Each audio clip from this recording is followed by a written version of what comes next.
Capítulo 4, parte 2. O Espírito Santo. Sem chuva temporã, não há chuva serôdia. A chuva temporã e o derramamento do Espírito Santo nos trazem a maturidade espiritual necessária para no futuro recebermos a chuva serôdia. A chuva serôdia, amadurecendo a seara da terra, representa a graça espiritual que prepara a igreja para a vinda do Filho do Homem. Mas, a menos que a chuva temporã haja caído, não haverá vida, a ramagem verde não brotará. Se a chuva temporã não fizer o seu trabalho, a serôdia não desenvolverá a semente até a perfeição.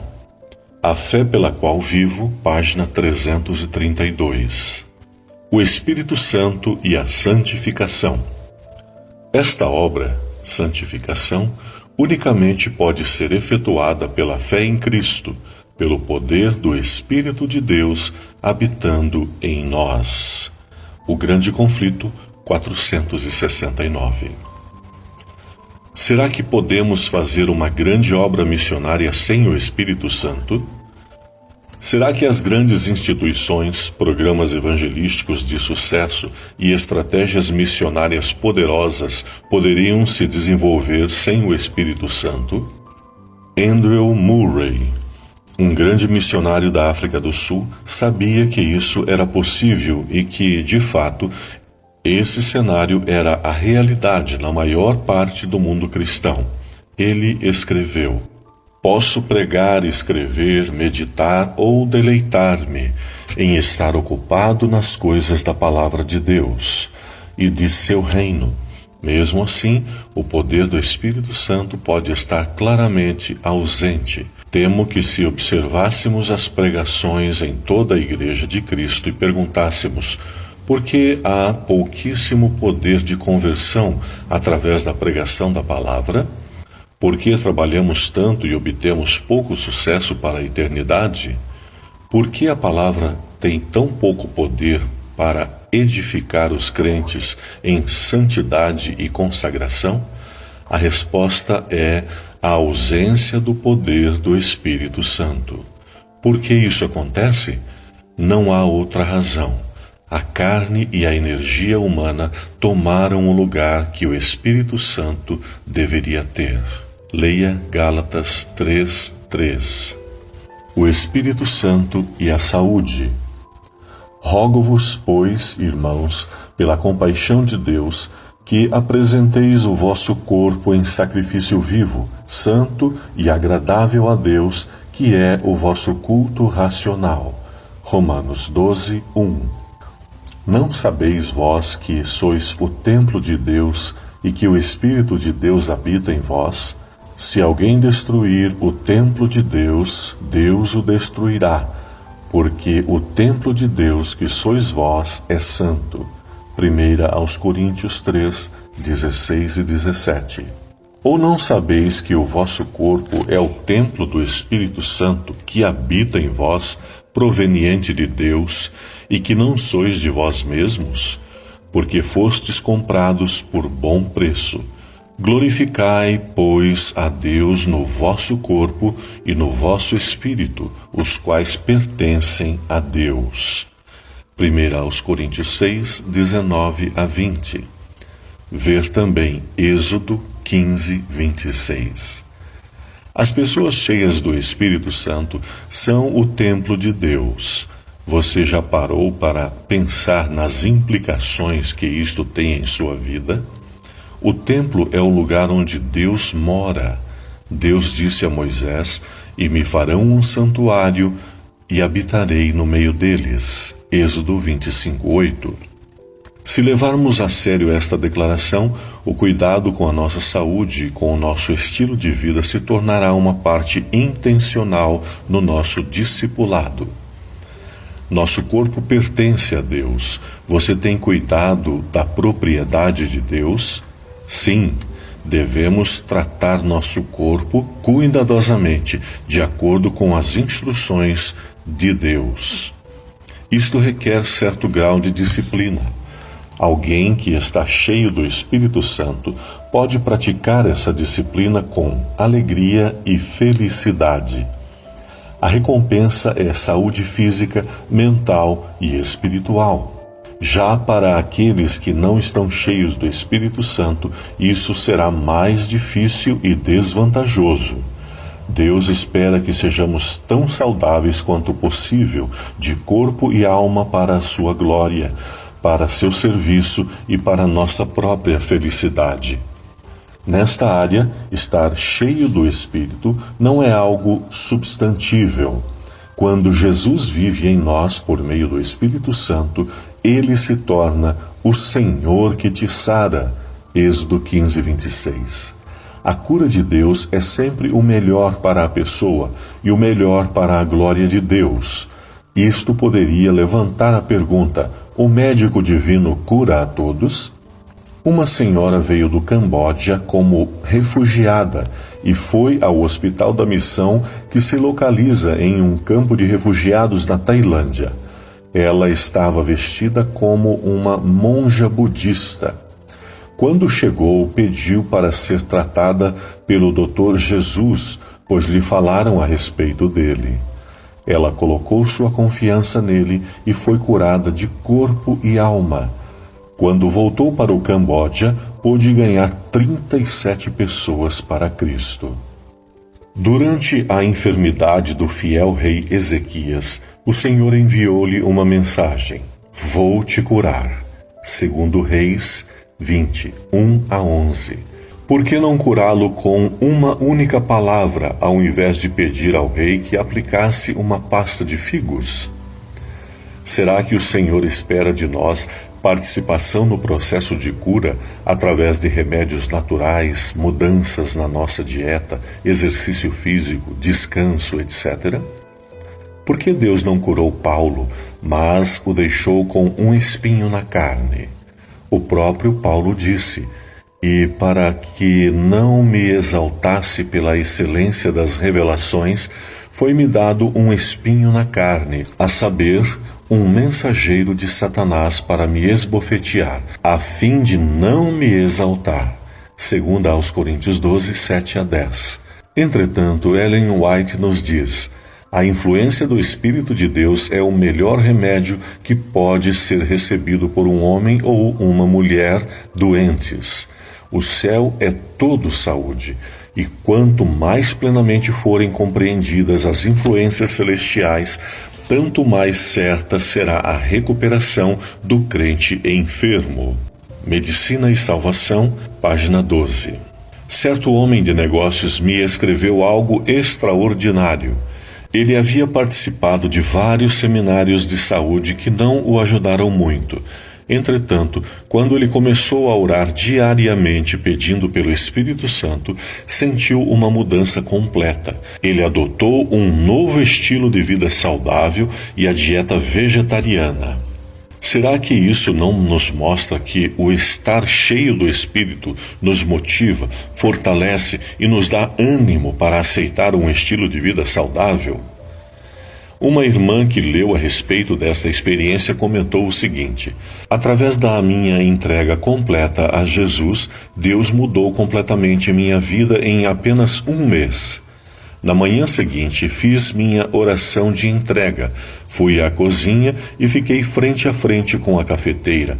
Sacudi minha cabeça e disse a mim mesma: de hoje em diante não bebo mais café. No passado, isso seria impossível. Ao tentar deixar a cafeína, eu tinha fortes dores de cabeça por vários dias. Eram fortes sintomas de abstinência. Desta vez, eu não tive tempo de pensar nas consequências da minha decisão. Eu só sabia que não queria mais beber café. Hoje eu não tenho mais vontade de tomar café. Este é apenas um exemplo das muitas mudanças que podem acontecer na sua vida. Uma vida cheia do Espírito Santo promoverá a reforma de saúde. É uma questão de ter acesso à informação junto com o poder para mudar. Don McIntosh, diretor do New Star Global em Weimar, Califórnia, disse: nossa real necessidade hoje em dia é muito maior do que apenas a falta de educação sobre saúde. Temos excelentes informações a respeito. O que precisamos é obter a informação somada ao poder para colocá-la em prática, ou seja, o poder para mudar. O Dr. Tim Howe disse: o trabalho do médico missionário não é apenas educar sobre saúde. Este conhecimento não cura, assim como a lei de Deus por si só não salva. Para alcançar a santidade e salvação, deve-se experimentar o poder transformador de Deus. Finalmente, eu gostaria de perguntar: e as curas milagrosas? Será que podemos esperar por elas sem estarmos cheios do Espírito Santo? Ver Marcos 16, 17 e 18, Tiago 5, 14 a 16. Preparação para a segunda vinda de Cristo. A comunhão íntima com Jesus através do Espírito Santo é necessária para estarmos prontos para a segunda vinda de Jesus ou para a nossa morte. Isso não é substituível. Se Cristo vive em mim através do Espírito, então estou preparado através de sua graça. Isso se reflete em várias áreas. Se Cristo vive em mim através do Espírito, então estou preparado através de sua graça. Relação pessoal com Cristo. Jesus disse: e a vida eterna é esta, que te conheçam a ti só, por único Deus verdadeiro, e a Jesus Cristo a quem enviaste. João 17:3. O verbo conhecer tem um significado mais profundo no original bíblico do que em português. Significa compromisso completo, amoroso e mútuo. Este só existe quando o Espírito Santo está presente em nossa vida. Esta ideia é expressa no seguinte parágrafo: devemos manter uma conexão viva com Deus. Devemos estar revestidos do poder que vem do alto, mediante o batismo do Espírito Santo. Não há outro auxílio mais eficaz. Só assim alcançaremos um padrão mais elevado. Review and Herald, 5 de abril de 1892. Na parábola das 10 virgens, Jesus disse às moças loucas: não as conheço. Qual foi a razão? Porque a falta de azeite representa a falta do Espírito Santo. Mateus 25, 1 a 13. Aqueles que crucificaram Jesus tinham muito conhecimento sobre o Velho Testamento, mas a má interpretação os impediu de buscar uma relação pessoal com Jesus. Será que entendemos que a última geração necessita ter íntima conexão com Deus para poder enfrentar as circunstâncias dos dias do fim? Justificação pela fé. A mensagem dos 3 anjos, a última mensagem de Deus à humanidade, é a respeito da proclamação do Evangelho eterno. Apocalipse 14, 6 e 7. Qual é a essência desta mensagem que o mundo todo deve ouvir? É a justificação através da fé em Cristo Jesus. Efésios 2, 8 e 9. Aqueles que proclamarem esta última mensagem com poder devem experimentar este mesmo poder. Estes devem conhecer e experimentar a justificação por meio da fé e ter Jesus como Salvador e doador do perdão para os nossos pecados. Somente quando nossa vida estiver cheia do Espírito Santo, o Senhor Jesus Cristo poderá operar em nós a obediência. Quando Jesus morar em nossos pensamentos, conversas e ações, obedeceremos aos mandamentos de Deus. É desta maneira que o mundo será iluminado através da mensagem. Apocalipse 18, 1. Amor pela verdade. Se nossa vida está cheia do Espírito Santo, amaremos a verdade. Desfrutaremos do estudo da Palavra de Deus e colocaremos em prática as verdades que descobrimos. Mas o que acontece quando não permitimos que o Espírito Santo nos controle? Segunda aos Tessalonicenses 2,10 diz que perecem porque não receberam o amor da verdade para se salvarem. Os seguidores de Jesus que têm o amor pela verdade em seu coração não podem ser enganados. Como obtemos esse amor? Só podemos tê-lo quando Cristo Jesus vive em nós através do Espírito Santo. Romanos 5,5 mostra que este amor que está em nosso coração vem do Espírito Santo. Efésios 3,17 nos diz que estaremos arraigados e fundados em amor através do Espírito Santo. E em João 16,13, o Espírito Santo é chamado de Espírito da Verdade. Isso nos mostra claramente que é necessário ser um cristão espiritual para poder ter o amor pela verdade. Será que temos problemas hoje para amar a verdade, a palavra de Deus e as escrituras proféticas? Reflita nos dias que estão por vir. Apenas os que forem diligentes estudantes das Escrituras e receberem o amor da verdade estarão ao abrigo dos poderosos enganos que dominam o mundo. Acha-se hoje o povo de Deus tão firmemente estabelecido em sua palavra que não venha a ceder à evidência dos seus sentidos? O grande conflito, 625. Deus não nos pede para descobrirmos toda a verdade, mas nos pede para amarmos a verdade. Frutos do Espírito ou da carne. A influência do Espírito Santo é a vida de Cristo presente na alma. Não podemos ver a Cristo ou falar com Ele, mas seu Espírito está conosco em qualquer lugar. Ele trabalha dentro e através de todos os que receberam a Cristo. Quando o Espírito mora em nós, são revelados os frutos do Espírito. Adventist Bible Commentary, volume 6, página 1112. Gálatas 5, 22 e 23. Amor, gozo, paz, longanimidade, benignidade, bondade, fé, mansidão e temperança. Efésios 5:9, bondade e justiça e verdade. Gálatas 5:16 a 21 nos ensina que o poder do pecado sobre nós será vencido pelo poder do Espírito Santo. Andai em espírito e não cumprireis a concupiscência da carne, porque a carne cobiça contra o Espírito e o Espírito contra a carne, e estes opõem-se um ao outro para que não façais o que quereis. Mas se sois guiados pelo Espírito, não estais debaixo da lei.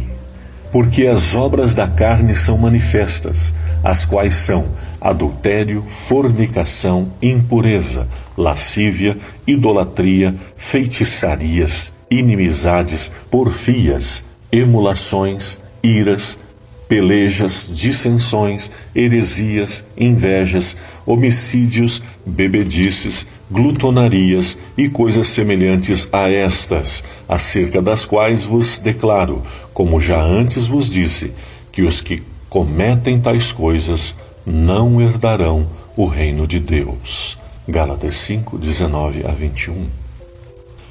Dons espirituais. Quando falamos a respeito de dons espirituais, nos referimos àqueles concedidos pelo Espírito Santo, mencionados em 1 Coríntios 12, 28 e Efésios 4, 11.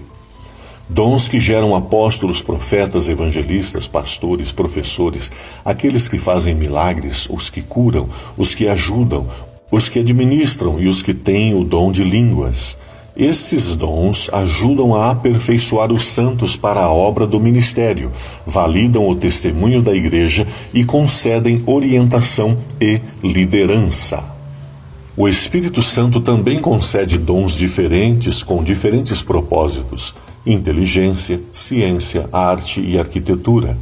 Êxodo 31, 2-6 e primeiro livro das Crônicas 28, 12 e 19. Quando queremos nos tornar discípulos de Jesus, devemos render a Ele tudo o que temos e somos. Todos os nossos talentos, sejam herdados ou adquiridos, devem ser colocados à sua disposição. Ele pode nos dar mais talentos ou desenvolver nossas habilidades naturais. Será que podemos ter dons espirituais quando nos falta o Espírito Santo? A decisão é de Deus ou das pessoas? Nossa igreja, em nível mundial, tem estruturas democráticas, porém ela nunca funcionou como uma democracia popular.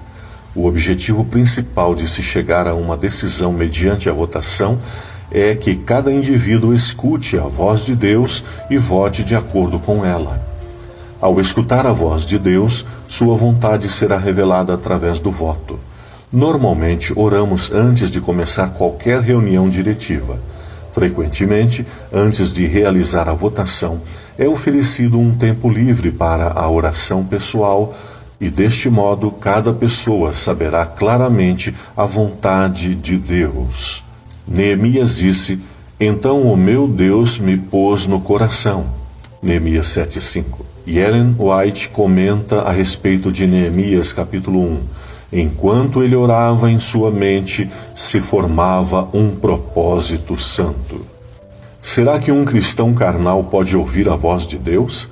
Se ele não entregou sua vida completamente ao Senhor, certamente que não ouvirá nenhuma resposta.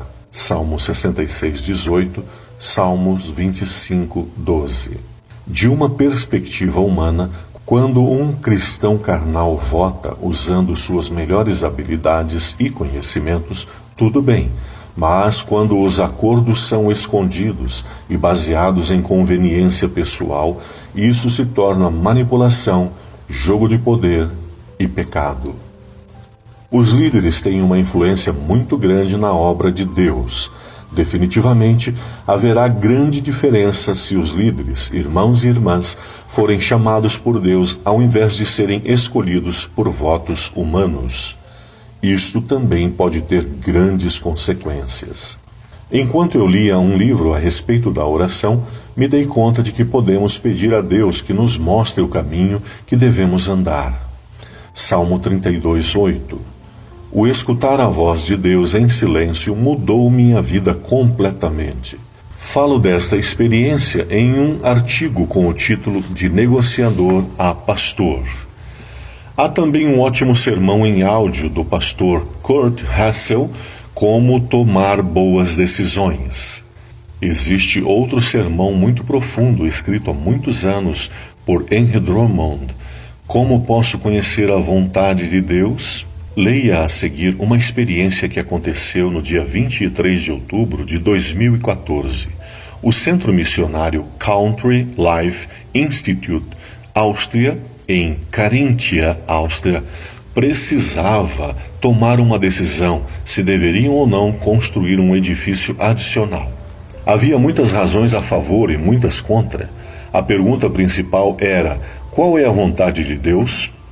Paramos de discutir os prós e contras e começamos o primeiro de 10 dias de oração clamando ao Senhor pela preparação para ouvir a sua voz. Precisávamos de uma resposta até a reunião de oração que aconteceria no dia 23 de outubro. A reunião de oração contou com mais de 20 participantes. Depois de orarmos em grupo, cada pessoa perguntou ao Senhor silenciosamente, através de uma oração pessoal, se deveríamos ou não construir.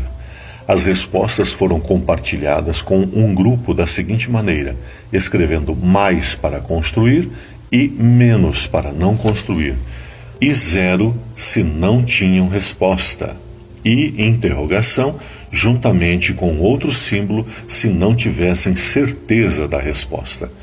O resultado foi a evidência da forma maravilhosa como Deus conduz. 14 positivos, 6 resultados incertos e 4 folhas de papel em branco. 2 respostas não estavam claras, por isso não foram levadas em conta. Desta maneira, a vontade de Deus se tornou evidente. Deveríamos construir. Estou convencido de que nos últimos dias buscaremos cada vez mais o conselho direto de Deus. Joel 2, 28 e 29 nos mostra isso e Ellen White comenta: precisamos ouvir individualmente sua voz a nos falar ao coração.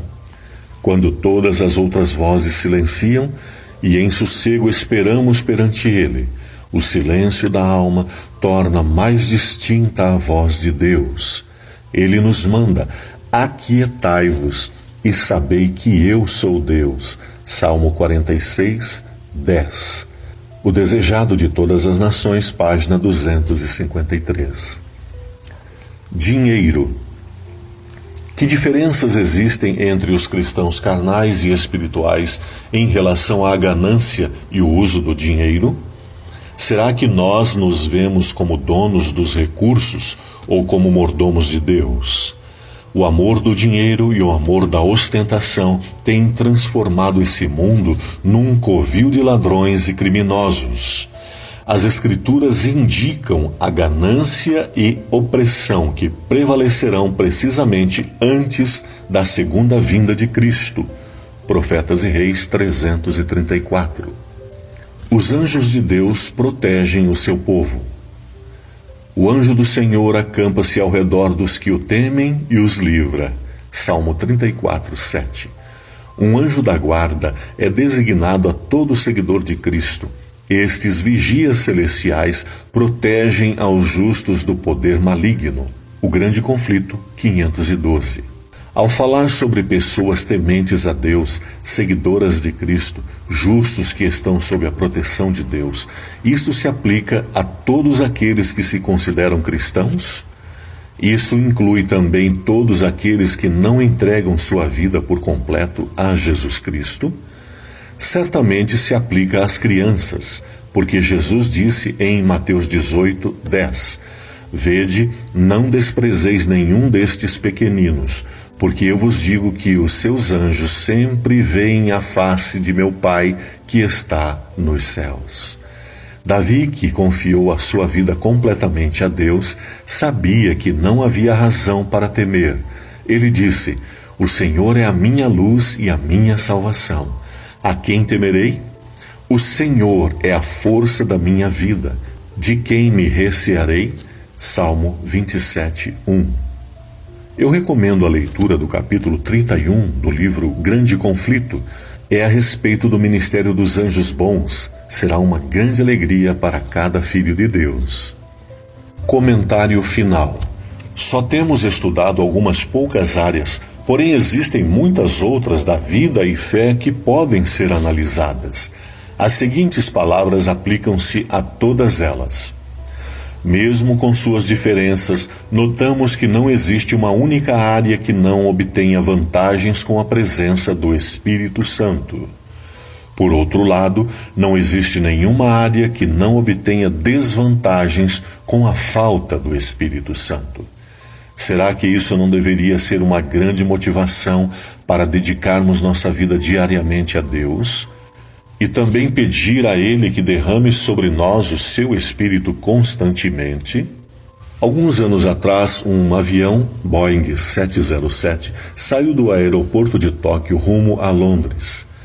A viagem começou bem, era um dia ensolarado com o céu limpo. Depois de alguns minutos, os passageiros já podiam avistar o Monte Fuji, localizado no Japão.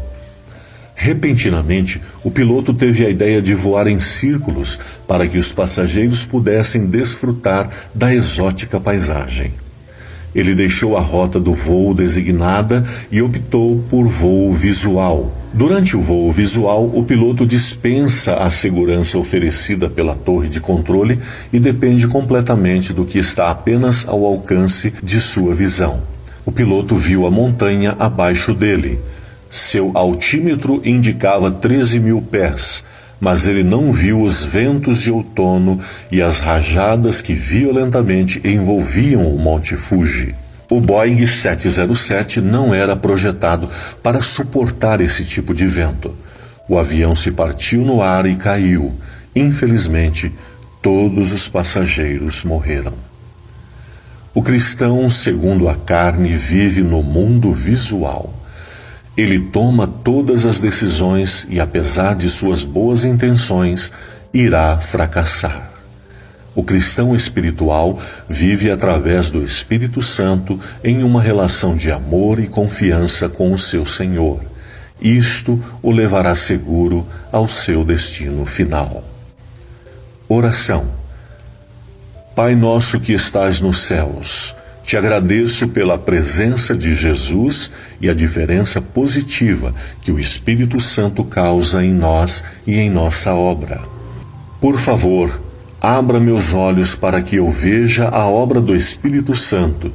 Por favor, dá-me vida plena através dele, a vida que Jesus quer me dar. Por favor, ajuda-me a encontrar no capítulo seguinte a chave para solucionar problemas e colocá-la em prática. Obrigado. Amém.